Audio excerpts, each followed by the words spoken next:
পিছিয়ে যাচ্ছে এসআইআর, তাহলে কি মার্চে ভোট ঘোষণা হবে? চূড়ান্ত তারিখে 21শে ফেব্রুয়ারির আগে প্রকাশ নয়, এমনই খবর পাওয়া যাচ্ছে। এখনো পর্যন্ত 1,39,00,000 ভোটারের শুনানি, তার ডকুমেন্ট আপলোড করা হয়েছে 1,06,00,000। সেক্ষেত্রে মনে করা হচ্ছে পুরো প্রসেসটাই কিন্তু পিছিয়ে যাবে। আমরা বিষয় নিয়ে আরো আপডেট নেব, কথা বলবো। রক্তিমা আমাদের সঙ্গে রয়েছেন, আমাদের প্রতিনিধি টেলিফোন লাইন। রক্তিমা, কমিশন সূত্রে কি খবর পাচ্ছ?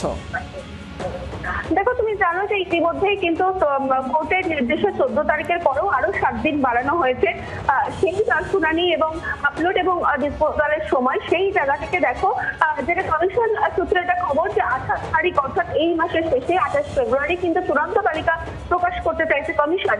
কারণ তুমি জানো যেহেতু বিধানসভা নির্বাচন রয়েছে সামনে, ফলত চূড়ান্ত ভোটার তালিকা প্রকাশ এবং তার পরবর্তীতে ফুল বেঞ্চ, তার বৈঠক, এই সমস্ত কিছুই যদি পিছিয়ে যায় তাহলে নির্দিষ্ট সময় কিন্তু ভোট করা সম্ভব হবে না।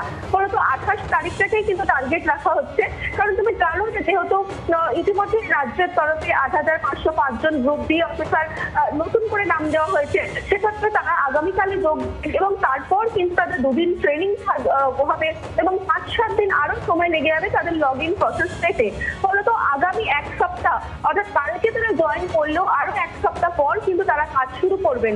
সেই জায়গা থেকে কিন্তু দেখো, যেটা কমিশনের সূত্র মারফত আমরা জানতে পারছি যে চূড়ান্ত ভোটার তালিকা 28 তারিখে যদি প্রকাশ হয় তারপরেও কিন্তু যাচাইয়ের প্রক্রিয়া চলবে।